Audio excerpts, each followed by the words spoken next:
આ ચેપ્ટરની અંદર આપણે લાસ્ટ વાત કરેલી હતી મનોભારના સ્વરૂપો, મનોભારના પ્રકારો વિશે માહિતી મેળવી હતી. હવે આજે આ ટોપિકને આગળ વધારીએ તો આ ટોપિકને આગળ વધારતા વાત કરીએ તો લેજારસ. કયા મનોવૈજ્ઞાનિકની વાત ચાલે છે મિત્રો? લેજારસની વાત ચાલે છે.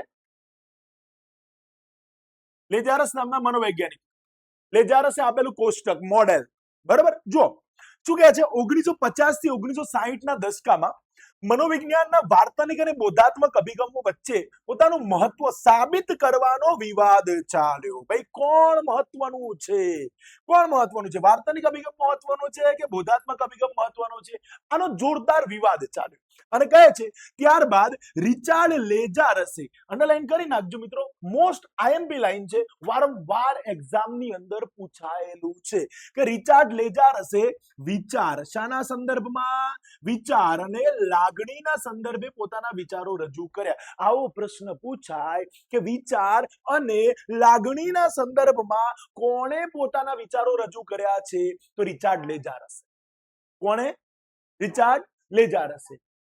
રિચાર્ડ લેજારસે પોતાના જે વિચારો છે કોના સંદર્ભમાં રજૂ કર્યા છે? તો વિચાર અને લાગણીના સંદર્ભમાં. હવે કહે છે કે તેણે આટલા સુધી તેણે લોકોના મનોભારની કક્ષાનો અભ્યાસ કર્યો કે ભાઈ કોણ કેટલો કેવા પ્રકારનો મનોભાર અનુભવી રહેલો છે. અને કહે છે જણાવ્યું કે બનાવ કે ઘટના સારી કે ખરાબ હોતી નથી. જોરદાર સેન્ટેન્સ છે ભાઈ આનું. રિચાર્ડ લેજારસ શું કહી રહેલા છે કે કોઈ પણ ઘટના કે કોઈ પણ બનાવ ક્યારેય સારો કે ખરાબ હોતો જ નથી. એક નાનકડું ઉદાહરણ આપું. હિંમતનગરથી તમે રાતના સમયે જોબ કરીને ઘરે જાઓ છો. રાતના 10:30 વાગેલા છે કે 11 વાગેલા છે. તમને કોઈ દિવસે ડરનો અહેસાસ થયો? ના, કોઈ દિવસે ડરનો અહેસાસ થતો નથી, બરોબર ને? પણ કોઈ દિવસે હોરર મૂવી જોઈને રાત્રે ઘરે જઈ રહેલા છો. હવે શું થશે? સિમ્પલ વસ્તુ છે ને, મેન્ટાલિટી ક્લિયર થાય છે ને. સાહેબ ડરનો અહેસાસ થાય છે. ડર ક્યાંથી આવ્યો? રોજ તો તમે આ જ રસ્તાથી જતા હતા, કોઈ દિવસે ડરનો અહેસાસ થયો નથી. આજે કેમ ડર લાગ્યો? સાહેબ આ રિચાર્ડ લેજારસ આ જ વસ્તુ કહી રહેલો છે કે કોઈ દિવસે બનાવ કે ઘટના સારી કે ખરાબ હોતી નથી. કોઈ પણ પરિસ્થિતિ સારી કે ખરાબ હોતી નથી. આપણે એના વિશે જેવું વિચારીએ છીએ ને એ ઘટના એવી કે સારી અથવા ખરાબ બને. આપણા વિચારો હોરર મૂવી જોઈને આવ્યા તો આપણા વિચારો કેવા થઈ ગયા? હોરર ને લગતા થઈ ગયા ને, જેના કારણે આપણને કેવો અહેસાસ થાય છે? પાછળ કોઈક આવે છે. સમજાય છે ને? આવો અહેસાસ થાય છે કે નથી થતો? તો મતલબ આપણે રોજે આવતા હતા ત્યારે આ પ્રકારના વિચારો આપણા મગજમાં હતા નહીં, જેના કારણે આપણને ડરનો અહેસાસ નહોતો થતો. પણ હવે આપણા વિચારો એ પ્રકારના ક્રિએટ થયા, જેના કારણે એ પરિસ્થિતિ આપણને ડરાવની અથવા તો ભયજનક લાગે છે, બરાબર. હવે શું કહે છે?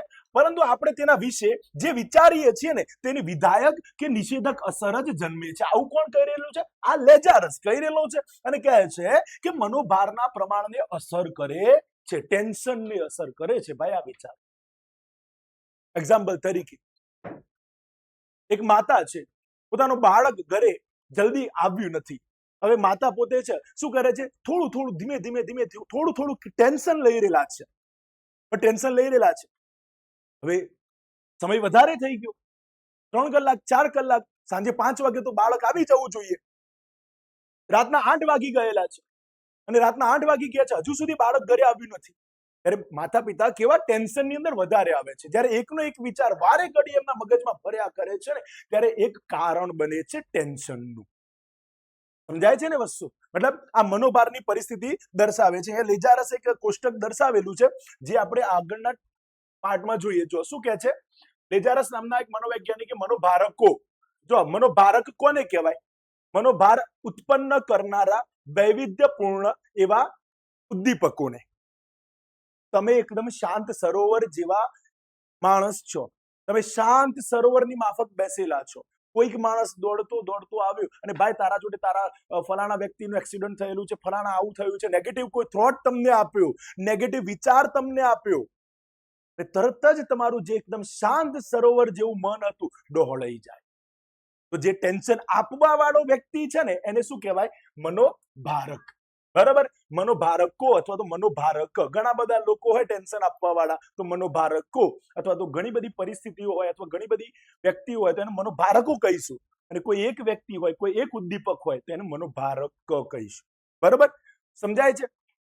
કોષ્ટક એટલું બધું ઇમ્પોર્ટન્ટ નથી મિત્રો, કોઈ જગ્યાએ પરીક્ષામાં પૂછાતું નથી. બરાબર, એટલા માટે નીચે તમને ડાયરેક્ટ સમજાવી આપું છું. આની અંદર મનોભારકોનું સ્વરૂપની અંદર મનોભારકોના સ્વરૂપની અંદર વાત કરીએ તો મનોભારને ઉત્પન્ન, જો મનોભારક કોને કહેવાય અહીંયા લખેલું છે, મનોભારને ઉત્પન્ન કરનારા વૈવિધ્યપૂર્ણ અલગ અલગ પ્રકારના, બાહ્ય પણ હોય, આપણા શરીરની બહારના પણ હોય, અથવા તો આંતરિક પણ હોય, અંદરથી પણ એવા વિચારો, નેગેટિવ વિચારો ઉત્પન્ન થયા જાય કે જેના કારણે માણસના મગજમાં ટેન્શન ઉત્પન્ન થાય. સાહેબ એવા તો કયા વિચારો? જેમ કે એક્ઝામ્પલ તરીકે તમે શાંત મનની સાથે તમારા ઘરની અંદર બેસેલા છો, એકલા જ બેસેલા છો, કોઈ જ કાર્ય નથી તમારા જોડે, તમે શાંતિથી બેસેલા છો, કોઈક એવો તમારો પહેલાના સમયનો અનુભવ એક આવી રીતે તમારા મગજમાં આમ કરીને કૂદકીને બહાર આવી રહેલો છે, મગજની અંદર આવી રહેલો છે, અને મગજમાં આવે છે કે તરત જ તમારું ધ્યાન એ પોતાના જૂના અનુભવ તરફ જાય છે. અને જૂના અનુભવ એ નેગેટિવ અનુભવ હતું, એકદમ ખરાબ ઘટના ઘટેલી હતી તમારા જીવનમાં, એ ઘટના તરફ તમારું ધ્યાન જાય છે, જેના કારણે એ ઘટના વર્ષો પહેલા બનેલી હતી, પણ ટેન્શન હવે ફરીથી ઉત્પન્ન થાય. ઘણી બધી ઘટનાઓ છે બેટા જીવનની અંદર કે જે એક વખતે જીવનમાં ઘટી જાય ને પછી લાઈફ ટાઈમ સુધી ભૂલી શકાતું. આપણે જોવાના છીએ આગળ મનોભારના પ્રકારોની અંદર અથવા મનોભાર ઉદ્ભવવાના સ્થાનોની અંદર જે લોંગ ટર્મ સુધી આપણને સાહેબ લોંગ ટર્મ, જેમ કે છેલ્લે એક નાનકડું એક્ઝામ્પલ આપતો જાઉં છતાં પણ કે કોઈ એક સ્ત્રી હોય કે જેના મોઢા ઉપર બહુ ખરાબ ઘટના કહેવાય યાર, કે એસિડ ફેંકવાનો હુમલો થયેલો હોય, બરોબર, કુદરતી રીતે બચી પણ ગઈ હોય, પણ સાહેબ આ ઘટના એ 4, 5, 10 વર્ષ પછી પણ પોતે શાંત મને બેસેલી હશે ને ત્યારે આ ઘટના પોતે પોતાના મનની અંદર બહાર કૂદીને આવી જશે. આ પરિસ્થિતિ જોવા મળે છે ને, સમજાય છે પરિસ્થિતિ? કહેવાનો મતલબ એ છે બેટા કે જ્યારે માણસની અંદરથી પોતાના અંદરથી આંતરિક અનુભવોના કારણે પણ માણસને શું થાય છે? ટેન્શન આવે છે. એટલે કે શું કહે છે? મનોભારને ઉત્પન્ન કરનારા વૈવિધ્યપૂર્ણ બાહ્ય અને આંતરિક ઉદ્દીપકના સમૂહને મનોભારકો કહેવાય છે. અને મનોભારકો મુખ્ય કેટલા પ્રકારના છે? અહીંયા 3. કેટલા પ્રકારના છે? 3. કેટલા પ્રકારના છે? 3. ચલો, પહેલો જ પર્યાવરણીય મનોભારકો. કયા મનોભારકો છે? પર્યાવરણીય મનોભારકોની જ્યારે વાત કરવામાં આવે તેમાં શાનો સમાવેશ થાય? ઘોંઘાટ, બીજું પ્રદૂષણ વગેરેનો પર્યાવરણીય મનોભારકોમાં સમાવેશ કરી શકાય. સિમ્પલ છે, લોજિકલી છે, એકદમ ઇઝીલી યાદ રાખી શકાય એમ છે, એકદમ સિમ્પલ યાદ રાખી સાહેબ. પર્યાવરણીય મનોભારકોના નામ જણાવો, આવો પ્રશ્ન પૂછાય. પર્યાવરણીય મનોભારકો એટલે સાહેબ ઘોંઘાટ, પ્રદૂષણ વગેરે, બસ આટલું જ લખવાનું છે. શું લખશો? શાનો અવાજ લખશો? ઘોંઘાટ અને પ્રદૂષણ, આટલું લખી દેવાય. હવે મનોવૈજ્ઞાનિક મનોભારકો, મનોવૈજ્ઞાનિક એટલે માનસિકતાને લગતા કયા? હતાશા, દબાણ, સંઘર્ષ, આઘાત વગેરે વગેરે મનોવૈજ્ઞાનિક મનોભારકો. યાદ રહેશે મુદ્દાઓ. એના પછી ત્રીજું કયું છે? સામાજિક મનોભારકો. સમાજને લગતા, સમાજના કારણે અથવા તો સમાજને લગતા અમુક ટેન્શનો. કયા? જેમ કે ઝઘડા, એકલતા, સંબંધો તૂટવા વગેરે સામાજિક મનોભારકો કહી શકાય છે. ત્રણેયના મુદ્દાઓ તમારે યાદ રાખવાના છે. પહેલો કયો હતો? પર્યાવરણીય મનોભારકો. બીજો કયો હતો? મનોવૈજ્ઞાનિક મનોભારકો. ત્રીજો કયો હતો? સામાજિક મનોભારકો. ચલો પહેલું યાદ કરાવો મને. શું કહે છે? પર્યાવરણીય મનોભારકોમાં શાનો સમાવેશ થાય છે? ઘોંઘાટ અને પ્રદૂષણ. મનોવૈજ્ઞાનિક મનોભારકોમાં હતાશા, દબાણ, સંઘર્ષ અને આઘાત. ત્રીજું સામાજિક મનોભારકોમાં શાનો સમાવેશ થાય છે? ઝઘડા, એકલતા, સંબંધો તૂટવા વગેરે. યાદ રહેશે? હવે શું કહે છે? જો કે આ મનોભારકો તેના પરિણામોના આધારે તેની અસર ઊભી કરે છે, જેમાં તેની તીવ્રતા, સ્થિતિકાળ તથા આગાહી ક્ષમતાનો સમાવેશ થાય છે. જો જેટલું મનોભાર છે ને, ટેન્શન, મેં ગઈકાલે વાત કરી હતી બેટા, ટેન્શન જેટલું આગાહી વાળું હોય, આપણને ખબર હોય કે ભાઈ આ ટેન્શન આવવાનું છે, બરાબર, તો એ ટેન્શનનો આપણે ઓલરેડી પહેલેથી જ સામનો કરવા માટે તૈયાર રહીએ છીએ. પણ જે ટેન્શન ખબર જ ના હોય, કોઈ પણ જાતનો અંદેશો પણ ના હોય અને અચંદાનું તમારા સામે અણધાર્યું ટેન્શન આવી જાય તો પરિસ્થિતિ કેવી સર્જાય? એ ટેન્શન વધારે લાગે છે કે નથી લાગતું? બહુ બહોળા પ્રમાણમાં, મોટા પ્રમાણની અંદર આપણને ટેન્શન જોવા મળે છે. તો ટેન્શન છે ને, મેં ગઈકાલે કીધું ને એવી જ રીતે કે જો અચંદાનું ટેન્શન આવી જાય તો આપણને બહુ વધારે લાગે, અને ટેન્શન જો આગાહી વાળું હોય ને તો ટેન્શન આપણને વધારે લાગતું નથી. અહીંયા કહે છે કે જેટલી તીવ્રતા અને સ્થિતિકાળ વધારે તેટલો મનોભાર વધારે. જેટલી આગાહીની ક્ષમતા, લખેલું છે ભાઈ, શું લખેલું છે આની અંદર? જેટલી આગાહીની ક્ષમતા કેવી ઓછી તેટલો મનોભાર કેટલો? આગાહી હોય જ નહીં. આપણે તો અત્યારે પેલા અંબાલાલ કહે છે એમ, સમજાય છે ને? અંબાલાલ આગાહી કરે છે, જેના કારણે આપણે પોતે શું કરીએ છીએ? જોરદાર ઘર બાર બધું કમ્પ્લીટ જડબે સલાક કરી લઈએ છીએ. ભાઈ જોરદાર આગાહી બોલે છે એટલા માટે. પણ પરિસ્થિતિ અહીંયા એવી કે છે કે આગાહીની ક્ષમતા બિલકુલ હોય જ નહીં, આગાહી હોય જ નહીં. અને જો ટેન્શન આવે તો એ કેવું લાગશે? આપણને વધારે લાગે. બરાબર? એના પછી વ્યક્તિના લક્ષણોની વાત કરી લો. ચલો ટોપિકને સમજાઈ લઈએ આપણે. વ્યક્તિના લક્ષણો, મનોભારની સામે વ્યક્તિની અંદર કેવા લક્ષણો હોય તો ભાઈ એને ટેન્શન ઓછું લાગે, અને કેવા લક્ષણો હોય તો ટેન્શન એને વધારે લાગે. બરાબર? ચલો એની અંદર શું કહે છે હવે?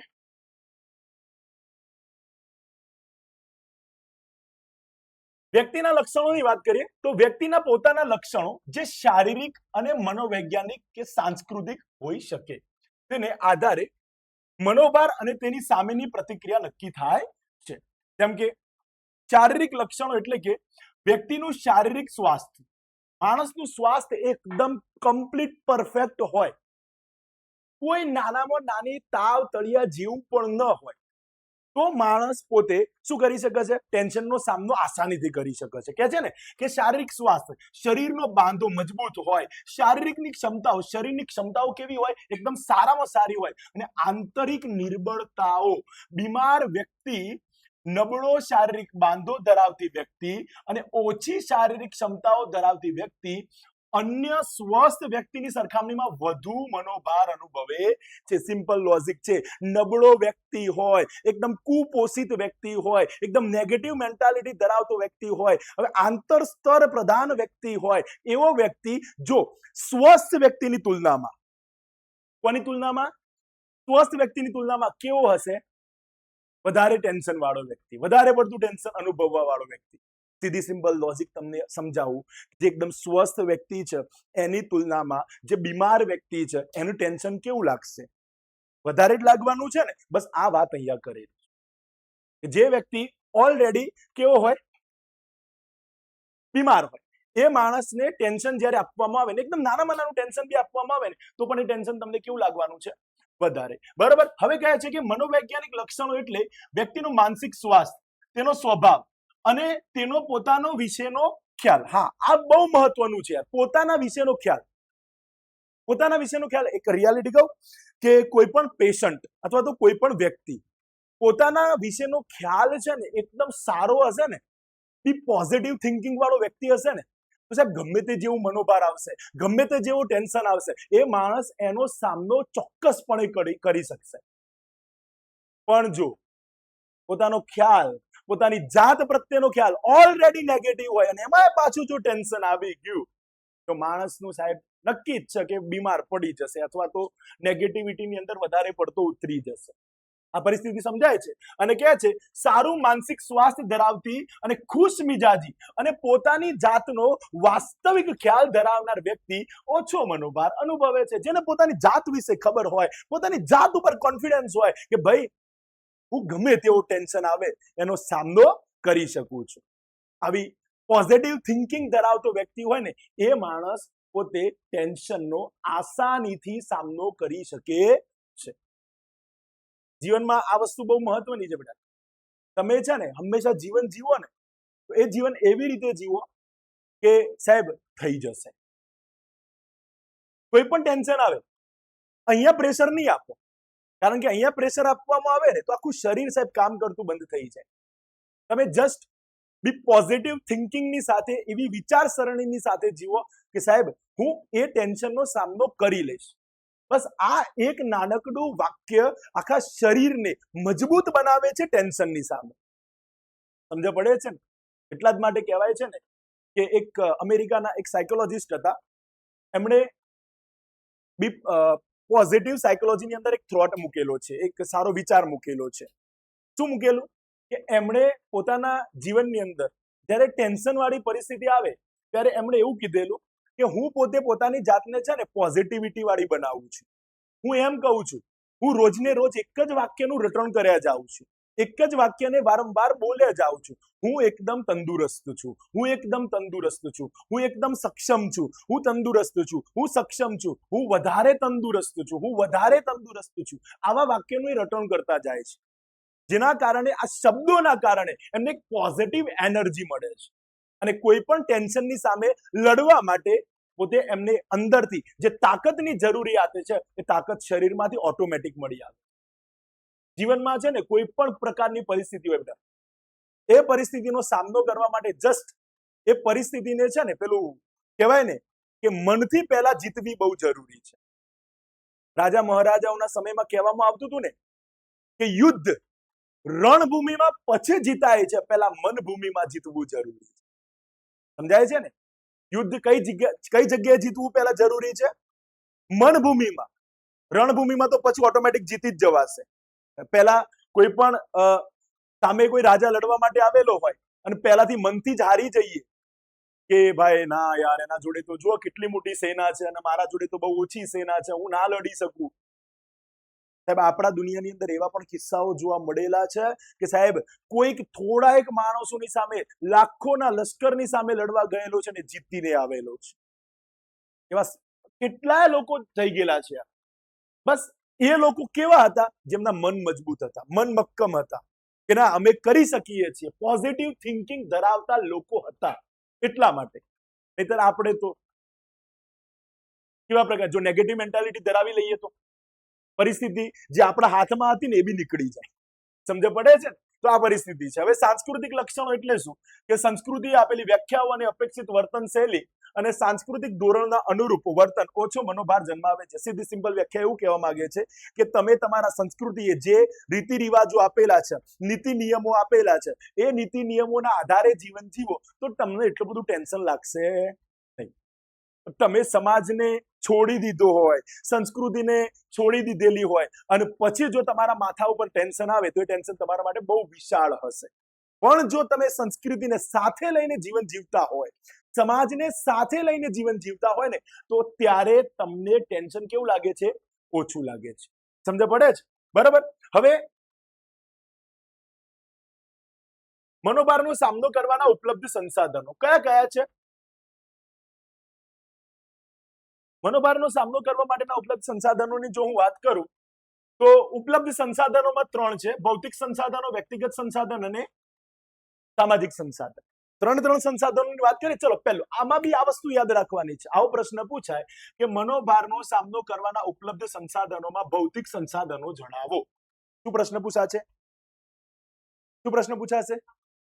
મનોભારનો સામનો કરવાના ઉપલબ્ધ સંસાધનોમાં ભૌતિક સંસાધનો જણાવો, અથવા તો વ્યક્તિગત સંસાધન જણાવો, અથવા તો સાંસ્કૃતિક સામાજિક સંસાધન જણાવો. આવડે? ચલો પહેલા કયા છે? ભૌતિક સંસાધન. એમાં શું? મનોભાર. તમારા સામે ટેન્શન આવે છે. હવે ટેન્શન આવ્યું તો તમારા જોડે જો ભૌતિક સંસાધન હોય, નાણાં હોય અને બીજું શું હોય? તબીબી સંભાળ હોય અને ભૌતિક રીતે સુખ સુવિધા હોય તો સાહેબ તમે કોઈ પણ ટેન્શનનો આસાનીથી સામનો કરી શકો છો. કરી શકાય કે ના કરી શકાય? સિમ્પલ. તમારા જોડે શું હોય? નાણાં. બીજું શું હોય? તબીબી સંભાળ. અને ત્રીજું ભૌતિક સુખ સુવિધા હોય તો તમે આસાનીથી ટેન્શનનો શું કરી શકો છો? સામનો કરી શકાય છે. એના પછી વ્યક્તિગત સંસાધન. વ્યક્તિગત સંસાધન એટલે શું? તમારામાં રહેલી આવડત, તમારામાં રહેલી બુદ્ધિ, કુશળતા, જે કંઈ પણ કહો, તમારામાં જે એબિલિટી છે ને, જે સ્પિરિટ છે, જે તાકાત છે, એ તાકાતનો જો યોગ્ય દિશામાં ઉપયોગ થાય ને તો એ ટેન્શન તમને વધારે અસર કરશે નહીં. જો લખ્યું છે ને કે વ્યક્તિગત સંસાધન એટલે વ્યક્તિમાં રહેલી આવડત, કુશળતા અને પરિસ્થિતિને પહોંચી વળવાની સૂઝ. બરોબર. જો તમારામાં સારી હશે તો તમે ટેન્શનનો આસાનીથી સામનો કરી શકશો. આસાનીથી સામનો કરી શકશો. પણ સાહેબ પેલું કહેવાય ને ગાંડા જેવો છે યાર, આટલી પરિસ્થિતિનો સામનો કરતા નથી આવડતું. અમુક હોય ને જેને યોગ્ય બુદ્ધિ ના પહોંચે, અને અમુક લોકો એવા બી હોય કે જે જ્યારે વધારે પડતું ટેન્શન આવે ને ત્યારે મગજ છે ને કામ કરવાનું બંધ કરી નાખે. સૂઝ ના પડે, સમજ ના પડે, સમજણ ના પડે. સમજ પડે બરોબર. અને એના પછી કહે છે સામાજિક સંસાધનો. સામાજિક સંસાધન એટલે વારંવાર પૂછાયેલો પ્રશ્ન છે મિત્રો, આઈએમપી છે. સામાજિક સંસાધન, સામાજિક સંસાધન એટલે સામાજિક આધાર, કુટુંબ, સ્વજનો, જ્ઞાતિ મંડળો તરફથી મળતી સહાય અથવા તો વ્યાવસાયિક સહાય વગેરે. આપણા ગામડામાં રિવાજો હોય છે. કેવા રિવાજો? રિવાજ એટલે કે સાહેબ બહુ સારો રિવાજ કહેવાય કે આપણા ઘરમાં કોઈ વ્યક્તિ નાનામાં નાનો બીમાર બી પડ્યો હોય ને તો પણ આખું ગામના જેટલા સગા સંબંધી લોકો હોય ને બધા જ લોકો આપણા ઘેર આવી જાય છે. શાના માટે? ખબર અંતર પૂછવા માટે. અને છેલ્લે પાછા કહીને બી જાય કે જરૂર પડે તો કહેજો હો. કહે છે કે નથી કહેતા? તો આ શું છે? સામાજિક આશ્વાસન, સમાજ તરફથી મળતો પ્રેમ, હૂંફ, લાગણી, જેના કારણે ઓટોમેટિક માણસના મગજમાં રહેલું ટેન્શન કેવું થઈ જાય છે? ઓછું થઈ જાય છે. ત્યારે એક કહેવાય ને કે માણસ જ્યારે બહુ વધારે ટેન્શનમાં હોય ને ત્યારે કોઈક એનો મિત્ર એના ખભા ઉપર હાથ મૂકીને એમ કહી દે, તું ચિંતા ના કર, હું છું. બસ ખાલી આટલું કહી દે ને તો પણ પેલા વ્યક્તિનો આત્મવિશ્વાસ વધી જાય છે અને ટેન્શનનો સામનો કરવા માટે તત્પર થઈ જાય છે. સમજ પડે છે ને? બસ ખાલી કોઈકની હૂંફ જોઈએ છે, કોઈકનો પ્રેમ જોઈએ છે, કોઈકની લાગણી જોઈએ છે, કોઈકનો સાથ જોઈએ છે, ઓટોમેટિક જીવનમાં ટેન્શન કેવા લાગશે? હળવા લાગશે. એકદમ ઈઝી ટેન્શન લાગશે. ઓકે. ઉપરયુક્ત ત્રણેય સંસાધનો જે વ્યક્તિ, સમાજ કે સંસ્કૃતિમાં વધુ ઉપલબ્ધ હોય ત્યાં મનોભાર ઓછો જોવા મળે છે. કહે છે કે ભાઈ આ ત્રણ સંસાધનો, કયા? ભૌતિક, વ્યક્તિગત અને સામાજિક. આ ત્રણેય સંસાધનો જે જગ્યાએ વધારે જોવા મળે ને ત્યાં ટેન્શન કેવું જોવા મળે છે? ઓછું. અને કહે છે કે વ્યક્તિ પોતાના લક્ષણો, સંસાધનો અને મનોભારકો આ ત્રણના આધારે મનોભારનું મૂલ્યાંકન કરે છે અને મૂલ્યાંકનના આધારે તેને કેવી રીતે પ્રતિક્રિયા આપવી તે નક્કી કરે છે.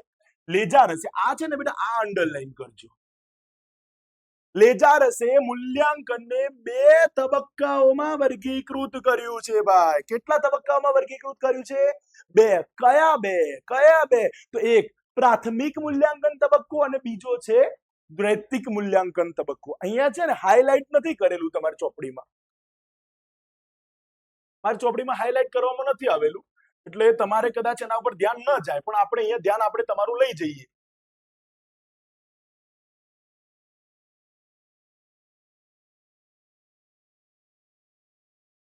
લેજારસે મૂલ્યાંકનના કેટલા તબક્કા આપ્યા છે? લખેલું ને, લેજારસે મૂલ્યાંકનને 2 તબક્કાઓમાં વર્ગીકૃત કર્યું છે. એક પ્રાથમિક મૂલ્યાંકન અને બીજું છે દ્વૈતિક મૂલ્યાંકન. યાદ રહેશે? સમજાશે? ચલો હવે આને સમજવાની કોશિશ કરીએ. પ્રાથમિક મૂલ્યાંકન. મૂલ્યાંકનના આ તબક્કામાં જરૂરિયાતની ગંભીરતા વિશે વિચારવામાં આવે છે, જેમાં શું બની રહ્યું છે અને જે બની રહ્યું છે તે પોતાના માટે સારું છે, યોગ્ય છે, પ્રસ્તુત છે કે અપ્રસ્તુત છે, અથવા મનોભારજન્ય છે કે નહીં. જો મનોભારજન્ય લાગે તો તેની મૂળભૂત અસર કેવી અને કેટલી હશે, પ્રતિક્રિયા અપેક્ષિત છે કે કેમ, વગેરે પ્રશ્નોના આધારે વ્યક્તિ પરિસ્થિતિનું પ્રાથમિક મૂલ્યાંકન કરે છે. આમાં ખબર પડી? ના. સમજાવો. એક ઉદાહરણ દ્વારા સમજાવો. માની લો કે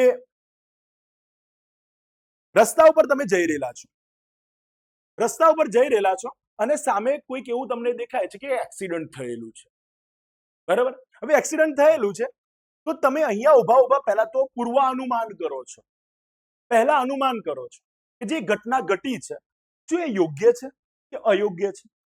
બીજું મૂલ્યાંકન એ કરો છો કે સાહેબ એ જે ઘટના ઘટી છે શું એ સ્વજન મારો છે કે કોઈ બીજાનો છે. સમજાય છે? બરાબર? તો તરત જ તમે શું કરો છો? ત્યાં જઈને જુઓ છો. ત્યાં જઈને જુઓ છો એટલે જોવા મળે છે કે ભાઈ તમારો જો સ્વજન હોય તો તમે કેવી પ્રતિક્રિયા આપો છો એના સામે. 108 ને ફોન કરો છો, તરત ને તરત બોલાવી લો છો. અને જો તમારો સ્વજન ના હોય તો તમે શું કરો છો? કોઈ રિસ્પોન્સ આપતા નથી. આ પરિસ્થિતિ, આ પ્રાથમિક મૂલ્યાંકન છે. સમજ પડે છે? જો શું કહે છે કે ભાઈ એની મૂળભૂત અસર કેવી હશે, એની પ્રતિક્રિયા કેવી હશે, આ પહેલું મૂલ્યાંકન કરવામાં આવે છે. અને દ્વૈતિક મૂલ્યાંકનની અંદર એવું કહે છે કે પ્રતિક્રિયા આપવાનું નક્કી કર્યા બાદ હવે આપણે નક્કી કરી દીધું ભાઈ મારો જ સ્વજન છે અને આ મારો જ સ્વજન છે તો મારે જ એની દેખભાળ કરવી પડશે. આ જો પ્રતિક્રિયા આપવાનું આપણે નક્કી કરી લીધું પછી શું કરવાનું? એના પછી બીજો તબક્કો શરૂ થાય, જેમાં વ્યક્તિ મનોભારને પહોંચી વળવા માટે, મનોભાર એટલે શું? ભાઈ મારો સ્વજન છે, એક્સિડન્ટ થઈ ગયું છે, ટેન્શન આવી ગયું ને આપણા મગજમાં, આ ટેન્શન આવ્યું ને તો કે છે ને મનોભારને પહોંચી વળવા માટે ઉપલબ્ધ વ્યક્તિગત કે સામાજિક સંસાધનો વિશે મૂલ્યાંકન કરે છે. ઉપલબ્ધ સંસાધન, એના જોડે જે સંસાધન હોય, ભાઈ મોબાઈલ છે તો મોબાઈલથી શું કરે છે, સંસાધનનો ઉપયોગ કરીને 108 ને ફોન કરે છે. 108 ને ફોન કરે છે, હોસ્પિટલમાં લઈ જાય છે. હોસ્પિટલ વાળું કહે છે ફલાણું બિલ થશે, તો પોતાના જોડે પૈસા નથી તો પોતે પોતાના સ્વજનો જોડે પૈસા મંગાવે છે, સ્વજનોને બોલાવે છે. સમજ પડે છે ને? આ બધું જ મૂલ્યાંકન કરીને આગળ વધવા માટેની પ્રોસેસ છે. બરાબર? અને શું કહે છે, મૂલ્યાંકન કરે છે જેમ કે તેની પાસે નાણાં અથવા તો કૌશલ્યનો અથવા વ્યવસાયિક સહાય વગેરે કેટલા પ્રમાણમાં છે અને શું તે મનોભારજનક પરિસ્થિતિને પહોંચી વળવા માટે ઉપયોગી છે, પર્યાપ્ત છે વગેરે. મૂલ્યાંકનના અંતે વ્યક્તિ સર્વશ્રેષ્ઠ વિકલ્પને અમલમાં મૂકે છે. તમને એવું લાગે છે હોસ્પિટલમાં તમે જઈ રહેલા છો, તમે તમારા પેશન્ટને લઈને, તમારા કોઈ મિત્ર વર્તુળ છે એને લઈને તમે હોસ્પિટલની અંદર જઈ રહેલા છો, બરાબર? અને તમે પોતે હોસ્પિટલમાં જતા જતા એવું વિચારો છો કે શું મારા જોડે પૈસા છે, નથી, તો હું કઈ રીતે મંગાવું પૈસા, મારા કયા મિત્રને ફોન કરું તો જે તરત જ મને પૈસા આપી જાય. આ બધી જ આપણે પૂર્વ અનુમાન કરીએ છીએ અને છેલ્લે એક એવા વિકલ્પ પર પહોંચીએ છીએ કે ભાઈ આ મિત્રને હું ફોન કરીશ તો ઇન્સ્ટન્ટ મને પૈસા આપી જશે. તો આપણે આપણા સામે જે પૈસા નામનું ટેન્શન હતું ને એને દૂર કરવા માટે એક સર્વશ્રેષ્ઠ વિકલ્પ આપણે શોધ્યો, બરોબર? તો અહીંયા પ્રાથમિક મૂલ્યાંકન અને દ્વૈતિક મૂલ્યાંકન આવી રીતે થાય છે. પહેલું તો પ્રાથમિક મૂલ્યાંકનમાં શું હતું, ભાઈ મારા લગતું ટેન્શન છે કે મારા લગતું નથી. જો મારા લગતું હોય તો મારે ત્યાં જઈને જોવું પડે, બરોબર? માણસ પહેલું પ્રાથમિક મૂલ્યાંકન આવું કરે છે કે મારા લગતું છે કે નહીં. અને દ્વૈતિક મૂલ્યાંકનમાં શું કહે છે, દ્વૈતિક મૂલ્યાંકનમાં એ પોતે જ્યારે એને લાગે કે ભાઈ મારા લગતું ટેન્શન છે તો એનો સામે પ્રતિક્રિયા આપવાનું શરૂ કરે છે, બરાબર? હવે કહે છે કે જો કે વ્યક્તિના આ બંને મૂલ્યાંકનો પરથી કેટલીક અન્ય બાબતો પણ અસર કરે છે, જેવી કે મનોભારજન્ય પરિસ્થિતિનો તેનો અગાઉનો અનુભવ. હા, એક સિમ્પલ વસ્તુ છે કે જ્યારે એને એવો અહેસાસ થાય કે ભાઈ એક્સિડન્ટ થયેલું છે, મારા સ્વજનનું એક્સિડન્ટ થયેલું છે, બરાબર? ત્યારે એને એ પરિસ્થિતિ વધારે ટેન્શન વગરની ક્યારે લાગશે, ત્યારે એને ટેન્શન વગરની એ પરિસ્થિતિ ત્યારે લાગશે જ્યારે આવો કોઈક પહેલા એને અનુભવ ઓલરેડી કરી ચૂકેલો હોય. કોઈક વ્યક્તિની ઓલરેડી એને શું કરી ચૂકેલો હોય, મદદ કરી ચૂકેલો હોય. તો કઈ પરિસ્થિતિમાં કેવી રીતે વર્તન કરવું, હોસ્પિટલની અંદર કેવી રીતે એડમિટ કરવા, કઈ રીતે બધી અલગ અલગ સગવડો ત્યાં શું કરવી, ભોગવવી, આ દરેક વસ્તુનો આપણે ત્યાં ધ્યાન આપી શકીએ જો તમને ઓલરેડી અનુભવ થઈ ચૂકેલો હોય તો. જો ઓલરેડી અનુભવ ના થયેલો હોય તો તમારા મગજ ઉપર વધારે પડતું ટેન્શન આવે. સીધી નાનકડી વસ્તુ છે બેટા, તમે નવી ગાડી લીધી છે, 4 વ્હીલ લીધી છે, બરોબર? પહેલી જ વાર ગાડી લઈને નીકળેલા છો, રસ્તાની અંદર ગાડી બંધ પડી ગઈ, બરોબર? જો પહેલા તમે એવી ગાડી બંધ પડી ગયેલી ગાડીને ચાલુ કરી શક્યા હોય પહેલાના સમયમાં અને એવો અનુભવ તમને હોય તો અત્યારે તમારી ગાડી બંધ પડી છે એનો આસાનીથી તમે શું કરી શકશો, એનું સોલ્યુશન લાવી શકશો. ભાઈ આવી રીતે હું ગાડીને ફરીથી ચાલુ કરી શકું છું. પણ સાહેબ નવી જ ગાડી લાયા છો, આના પહેલા કોઈ દિવસ અનુભવ જ નથી થયેલો, ગાડી બંધ થઈ જાય તો શું કરવું, તો એ વખતે ટેન્શન કેવું લાગશે, વધારે લાગશે કે નહીં લાગે? તો આ પરિસ્થિતિ એ વખતે મગજને સૂઝ બી નહીં પડે, કોને ફોન કરું, શું ના કરું, કશી ખબર નહીં પડે. રસ્તા ઉપરથી ગાડી કઈ રીતે હટાવું, કશી ખબર નહીં પડે. તો સીધી સિમ્પલ વસ્તુ કે જો પહેલા કોઈ પણ ચીજ વસ્તુનો તમને અનુભવ થઈ ચૂકેલો હોય તો એ પરિસ્થિતિ વધારે મનોભારજનક લાગતી નથી. પણ જો અનુભવ જ ના થયેલો હોય તે પરિસ્થિતિ કેવી લાગશે, વધારે મનોભારજનક, બરાબર? હવે એના પછી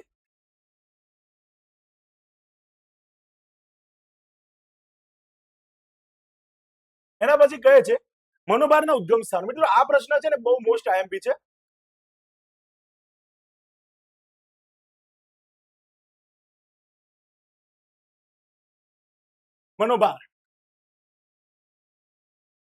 મનોભારના ઉદ્ગમ સ્થાનો શું કહે છે તો જુઓ, 20મી સદી ચિંતાની સદી હતી. કઈ સદી હતી?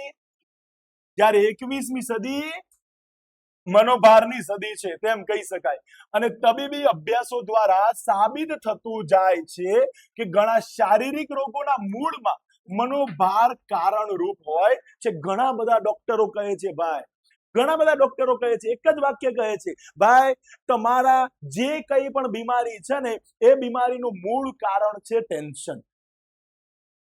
મોસ્ટ ઓફ આ ઘણા બધા ડોક્ટરો છેલ્લે સાહેબ જ્યારે કહેવાય ને કે છેલ્લે જ્યારે કંઈક રીઝન કહેવાનું હોય ને ત્યારે એક જ રીઝન કહેતા હોય છે, કયું? ટેન્શન. અને હકીકત છે ભાઈ,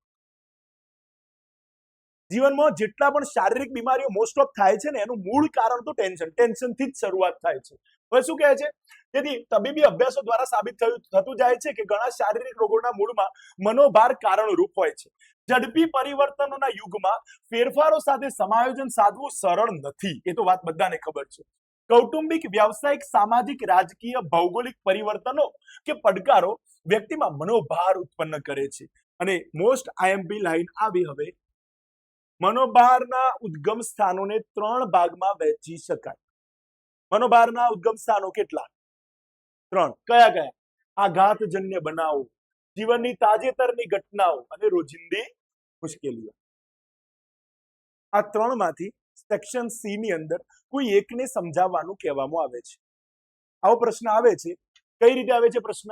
મનોભારના ઉદ્ગમ સ્થાનોમાંથી આઘાતજન્ય બનાવોને સમજાવો, અથવા તો મનોભારના ઉદ્ગમ સ્થાનો જણાવી જીવનની તાજેતરની ઘટનાઓ સમજાવો, અથવા તો આવો પ્રશ્ન પૂછાય, મનોભારના ઉદ્ગમ સ્થાનો જણાવી રોજિંદી મુશ્કેલીઓ જણાવો. તો તમારે જવાબ કઈ રીતે લખવાનું? પહેલા 3 શું લખી દેવાના? મનોભારના ઉદ્ગમ સ્થાનો લખી દેવાના અને પછી હેડિંગ આપવાનું. જે ત્રણેયમાંથી જેને સમજાવવાનો હોય એનું હેડિંગ આપવાનું અને હેડિંગ આપીને એના વિશે તમારે વિસ્તૃત સમજાવવાનું રહેશે.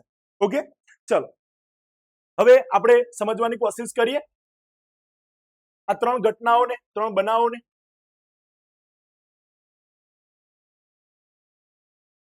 પહેલો ટોપિક શું છે કે આઘાતજન્ય બનાવ. એક હકીકત કહું, જીવનમાં જ્યારે આઘાતજન્ય બનાવ તમારા જીવનમાં એકવાર આવે ને પછી સાહેબ લાઈફમાં એ વિચાર ક્યારેય તમારા મગજમાંથી જશે નહીં. કારણ કે બનાવ જ એવો છે જેનું નામ છે આઘાતજન્ય. અને એ બનાવ એવો છે કે જે ક્યારેય તમારા મગજમાંથી જશે નહીં. પહેલા જો આ શું કહેવા માંગે છે સમજી લઈએ, પછી આપણા ઉદાહરણો આપીને તમને સમજાવવાની કોશિશ કરીએ. વ્યક્તિ જીવનમાં નાના પરિવર્તનો તો સહન કરી શકે છે, પરંતુ અચાનક ઉદ્ભવતી આઘાતજન્ય પરિસ્થિતિ કે ઘટના જેવી કે ભયંકર મોટી આગ લાગવી, ધરતીકંપ થવો, પૂર આવવું, વાવાઝોડું આવવું, કોઈ દહેશત ભર્યા ગુનાના સાક્ષી બનવું. એટલે એવું સાહેબ, દહેશત ભર્યા ગુનાના સાક્ષી બનવું મતલબ કે તમારી આંખોની સામે કોઈકનું અપકૃત્ય થઈ રહેલું છે અથવા તો કોઈકનું મર્ડર થઈ રહેલું છે. હા, શબ્દો તો ના યુઝ થાય પણ કોઈકનું મર્ડર થઈ રહેલું છે, તમે પોતાની આંખોએ જોયું આ વસ્તુ, તમે એના સાક્ષી બની ગયા. કોઈકનું કિડનેપ થતા જોયેલું છે, તમે આના સાક્ષી બન્યા. સાહેબ તમે રાત્રે સૂઈ નથી શકતા, તમે અવાક બની જાઓ છો, કોઈ શબ્દ મોઢામાંથી નીકળતો નથી. બરોબર? એટલે કે છે ને કોઈ દહેશત ભર્યા ગુનાના સાક્ષી બનવું કે યુદ્ધ, ત્રાસવાદ, અપહરણ જેવી પરિસ્થિતિમાં બંદી બનવું વગેરે આવા બનાવોની નિષેધક અસર લોકોમાં મનોભાર રૂપે પ્રગટ થાય છે અને ઘણા લાંબા સમય સુધી રહે છે. તેની આડઅસર થોડો સમય વીતી ગયા પછી પણ ચાલુ રહે છે. સીધી સિમ્પલ વસ્તુ કહી રહ્યો છું બેટા. શું કહે છે? જો આવી ઘટનાઓ, જે ઘટનાઓ એક વખતે જીવનમાં આવી જાય અને પછી સાહેબ એ ક્યારેય તમારા મગજમાંથી દૂર થતી નથી. એક નાનકડું એક્ઝામ્પલ આપું કે કોઈ સ્ત્રી છે જે પોતે રાતના સમયે 10:30-11 વાગેલા છે અને 10:30-11 વાગેલા છે ને એ પોતે શું રાતના સમયે નોકરી પરથી ઘરે આવી રહેલા છે. સુમસાન સડક છે, સુમસાન સડકના ઉપર એકલા આવી રહેલા છે અને પાછળ કોઈક બાઇક વાળો મોઢું બાંધીને પોતે એમના પાછળ બાઇક ચલાવે છે. હવે દીકરીના ધબકારા વધવા લાગે છે. હવે ધબકારા વધે છે અને ડરનો અહેસાસ થાય છે કે કોણ છે પાછળ. દીકરી પોતાના પગ વધારે ઝડપથી આગળ વધારે છે, બાઇક વાળો પણ એના પાછળ ને પાછળ જ આવવા દે છે. હજુ પણ વધારે દોડતી થાય છે, પેલો વ્યક્તિ પણ પાછળ ને પાછળ ગાડી દોડાવે જાય છે. દીકરી બચાવના પોકારો લગાવતી જાય છે, પેલો વ્યક્તિ પાછળ ને પાછળ આવે છે. છેલ્લે ત્યાં એક સ્ટોલ જોવે છે, એક દુકાન જોવે છે, દીકરી ત્યાં જઈને ઊભી થઈ જાય છે. પેલો બાઇક વાળો ત્યાંથી પાછળ ફરી જાય છે, પાછો વળી જાય છે. હવે પરિસ્થિતિ કેવી નિર્માણ પામે? આ ઘટના જેના ઉપર વીતી હોય ને સાહેબ એને જ ખબર પડે. જેના પર વીતી હોય, જેને લાઈવ આને પોતાની નજરોથી નિહાળી હોય, જેને ખુદ લાઈવ પોતે અનુભવ કરેલો હોય ને એને જ ખબર પડે. આવી ઘટના જે ક્યારેય ના ભૂલી શકે. સમજ પડે છે? આઘાતજન્ય બનાવ. પોતાનું અહીંયા પોતાની આંખોની સામે ધરતીકંપના કારણે, વાવાઝોડાના કારણે અથવા તો ભૂકંપના કારણે પોતાની નજરોની સામે પોતાનો આખો પરિવાર સાહેબ કેવો થઈ ગયેલો જોવા મળે, મૃત્યુ પામી ચૂકેલો જોવા મળે. અને એ પોતે માત્ર ને માત્ર એકલા બચી જાવું, સાહેબ આના કરતા વધારે આઘાતજન્ય બનાવ કયો હશે? સમજાય છે ને વસ્તુ? તો આ ઘટના કહે છે કે દાખલા તરીકે ધરતીકંપની ભયાનકતાનો ભોગ બનેલી વ્યક્તિ કે આગ કે પૂર હોનારતમાં સપડાયેલી વ્યક્તિને તે ઘટનાઓની ભયાનકતા વારંવાર અનુભવાય. તેના વિચાર કે માત્ર વાતથી પણ તમે વિચારો તો ખરા, આ વ્યક્તિ જેમ કે એક્ઝામ્પલ તરીકે નાનકડી વાત કરી લો મિત્રો, કે કોઈ એવી પીડિતા છે જેના ઉપર સાહેબ નરાધમો દ્વારા રેપ કરવાની કોશિશ કરવામાં આવેલી છે. એ દીકરીને જ્યારે બચાવીને લાવવામાં આવે છે અને એના સાંભળતા જ્યારે ખાલી આ નાનકડી વાત બી કરવામાં આવે છે ને તો પણ એ દીકરી ડરવા લાગે છે, રડવા લાગે છે, ગભરાવા લાગે છે, ધ્રુજવા લાગે છે. આઘાતજન્ય બનાવ. જે આઘાતજન્ય બનાવ જીવનમાં ક્યારેય ભૂલી શકાતો નથી. અને એ કહે છે ને માત્ર વાતથી પણ ડર લાગે છે. વ્યક્તિ ખિન્નતાનો ભોગ બને છે. ખિન્નતા એટલે કે ડિપ્રેશન. શાનો ભોગ બને છે? ડિપ્રેશનનો ભોગ બને છે. કેટલાકને તો રાત્રે ઊંઘ દરમિયાન તેને લગતા બિહામણા સ્વપ્નો આવે છે. બિહામણા સ્વપ્નો એટલે કે ડરાવના સ્વપ્નો. જે ઘટના ઘટી હોય ને એને લગતા સ્વપ્નો આવે છે. કોઈક વ્યક્તિ અહીંયા લખેલું છે ને, દહેશત ભર્યા ગુનાના સાક્ષી બનવું. અને આવો દહેશત ભરેલા ગુનાના સાક્ષી તમે જો બની ગયા હોય ને તો તમને રાતની અંદર પણ ઊંઘ નથી આવતી. ત્યારે પૂછવામાં આવે ને કે શું થયું છે, ત્યારે અવાક બની જાય છે. અવાક બની જવાનો મતલબ શું થાય? નિશબ્દ. શબ્દ બોલી તો શકાય ખરું, પણ સાહેબ શબ્દ આવે, શબ્દો મોઢામાંથી નીકળે જ નહીં. ગળા સુધી તો આવી જાય પણ બોલી ના શકાય. અવાક બની જાય. આ દહેશત ભરેલા ગુનાના સાક્ષી બનવું કહેવાય. અને વધારે આઘાતજન્ય બનાવના સાક્ષી બને તો કેવા બની જાય છે? અવાક બની જાય. બોલવાનું બંધ થઈ જાય છે. તેવી પ્રતિક્રિયાઓ પણ જન્મી શકે. અને આવી ઘટનાઓથી ઉભા થતા મનોભારની નિષેધક અસરો તીવ્ર અને હાનિકારક હોય છે. આ બધા આપણે ટોપિકોની વાત કરી. કયા ટોપિકની વાત કરી? કયા ટોપિકની વાત કરી?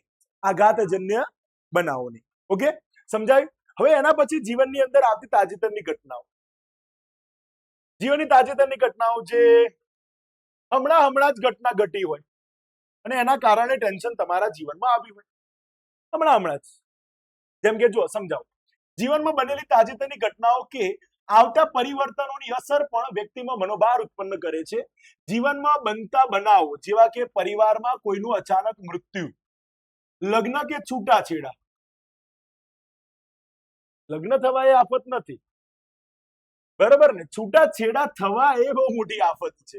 કહેવાય ને વ્યક્તિગત ઘટનાઓ જેવી કે રહેવાના સ્થાનમાં આવેલું પરિવર્તન, ખાનપાનની રીતમાં આવેલું પરિવર્તન, અથવા તો પોતાને થયેલી ઈજા, અથવા તો વ્યક્તિ જ્યાં કાર્ય કરે છે તે સ્થળે ઉપરી અધિકારી સાથેના પ્રશ્નો કે હડતાલ, અથવા તો નિવૃત્તિ, અથવા આર્થિક બાબતો જેવી નાણાંની ભીડ, પૈસાની કટોકટી હોય, મંદી હોય, બેકારી હોય, અથવા તો નાણાં ગુમાવવા, પૈસા ચોરાઈ જવા જેવી ઘટનાઓની વ્યક્તિને જુદા જુદા પ્રમાણમાં મનોભાર અનુભવાય.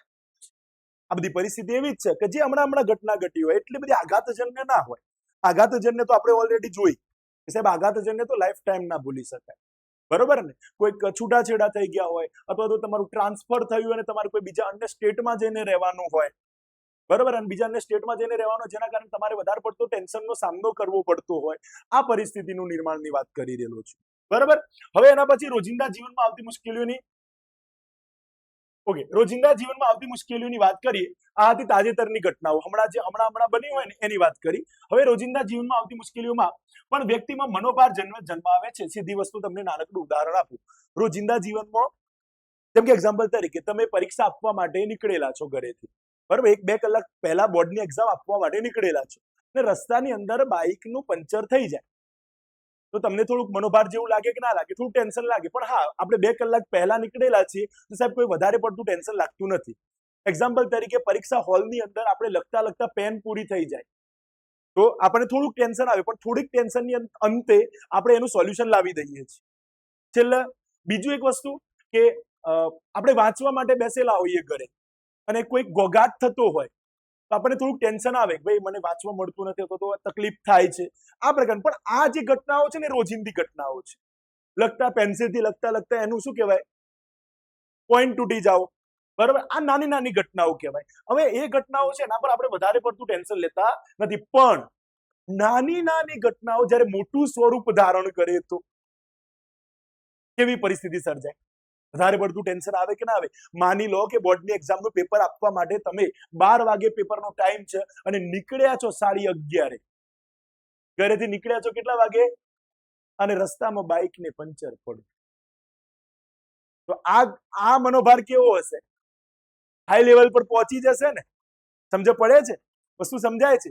હવે સીધી સિમ્પલ કે એક્ઝામ્પલ તરીકે પેપરની અંદર આમ યાદ આવે, પ્રશ્નના જવાબો યાદ આવે, પ્રશ્ન આખો લખી નાખ્યો, જોરદાર પ્રશ્ન લખી નાખ્યો, બરાબર, જવાબ જોરદાર લખી નાખ્યો બધો, સેક્શન ઈ નો ક્વેશ્ચન હતો, જવાબ તમે જોરદાર લખી નાખ્યો, આવડતું તો બધું. પછી ઓચંદાની નજર પડે છે પ્રશ્નના ઉપર, એટલે આ પ્રશ્ન તો કંઈક બીજો હતો અને જવાબ કંઈક બીજો લખી નાખ્યો છે. ત્યારે આવું થાય છે કે નથી થતું? સમજાય છે ને? ઓચંદાનું મગજ ટેન્શનમાં આવી જાય, મેં પ્રશ્ન કંઈક કંઈક કહેવા અલગ માંગીએ છે, મેં જવાબ કંઈક અલગ લખી નાખ્યો છે. તો આવી ઘટના અમુક વખતે જોવા મળે છે. એટલે કે છે ને, દાખલા તરીકે નોકરી કરતી ગૃહિણીએ ઘરનું કામ બી કરવાનું અને બાળકોની સંભાળ બી રાખવાની, તેમનો અભ્યાસ તથા ઓફિસની કામગીરી કરવાની હોય ત્યારે સમય સાચવવાની મુશ્કેલી, દૂરના સ્થળે નોકરી કરતી વ્યક્તિને આવન જાવનમાં અનુભવાતી મુશ્કેલી, પરીક્ષા આપવા જતા વિદ્યાર્થીને ટ્રાફિકમાં ફસાવાનું થાય કે વાહન બગડે કે પરીક્ષામાં લખતી વખતે પેન બરાબર ન ચાલે અથવા તો પરીક્ષા ખંડમાં શું લાગતું હોય, ગરમી વધારે લાગે અને વગેરે અણગમતી પરિસ્થિતિ કે મુશ્કેલીઓનો સામાન્ય લાગે છે. પરંતુ તેનું પ્રમાણ જો વધી જાય તો, જે સામાન્ય ઘટનાઓ છે ને એનું પ્રમાણ જો વધી જાય તો આપણને વધારે પડતું ટેન્શન આવે છે. એટલે કે પ્રમાણ વધી જાય તો મનોભાર ઉત્પન્ન થાય છે, બરાબર. અહીંયા આપણે જે મનોભારને ઉદ્ગમ સ્થાનો છે, મનોભારના ઉદ્ગમ સ્થાનો 3 ના વાત કરી. આપણે 3 ટોપિકો વિશેની માહિતી મેળવી. કયા કયા 3 ટોપિકો વિશેની માહિતી મેળવી છે આપણે? આઘાતજન્ય બનાવો, જીવનની તાજેતરની ઘટનાઓ, રોજિંદી મુશ્કેલીઓ, બરાબર. હવે નાનકડો એક ટોપિક છે, એની આપણે વાત કરી લઈએ.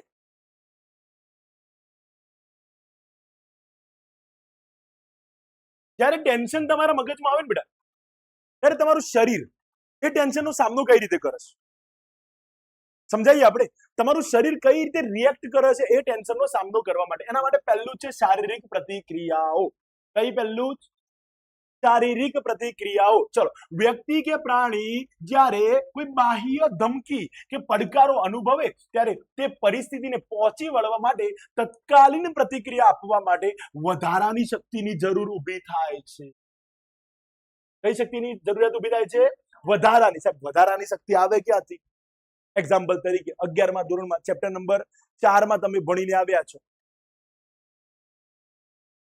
સ્વયં સંચાલિત ચેતાતંત્રના 2 ભાગ. સ્વયં સંચાલિત ચેતાતંત્રના 2 ભાગ કયા? અનુકંપી ચેતાતંત્ર અને બીજું પરાનુકંપી ચેતાતંત્ર. આ 2 ભણીને આવેલા છો ને? હવે અનુકંપી ચેતાતંત્ર જ્યારે એક્ટિવેટ થાય ત્યારે શું થાય? તમારા શરીરમાં આ બ્લડ પ્રેશર વધી જાય, હૃદયના ધબકારા વધી જાય, રૂવાટા ઉભા થઈ જાય, આંખની કીકી મોટી થઈ જાય, પરસેવો વળે, આ બધી પ્રોસેસ થાય, પાચન ક્રિયા સ્ટોપ થઈ જાય, આ બધી ક્રિયા થાય. જ્યારે પરાનુકંપી ચેતાતંત્ર એક્ટિવેટ થાય ત્યારે આ જે એક્ટિવેટ થયેલું હતું ને બધું એમને શાંત કરે. એ બધાને ભાઈ હા બસ હવે ટેન્શન દૂર થઈ ગયું, હવે તું શાંત થઈ જા. એક્ઝામ્પલ તરીકે કૂતરું તમારા પાછળ પડ્યું હોય ને, બરોબર, ત્યારે તમારા પગની અંદર એક્સ્ટ્રા એનર્જીની જરૂર પડે છે. તો એ અનુકંપી ચેતાતંત્ર એક્ટિવેટ થાય છે, જેના કારણે તમારા પગને એક્સ્ટ્રા એનર્જી મળે છે, જેના કારણે તમે વધારે ફાસ્ટ દોડી શકો છો. અને જ્યારે કૂતરું તમારા પાછળથી ચાલ્યું જાય પછી પરાનુકંપી ચેતાતંત્ર એક્ટિવેટ થાય છે અને એ તમારા શરીરને હાશકારો અનુભવ આવે છે. કહે છે ને કે હાશ.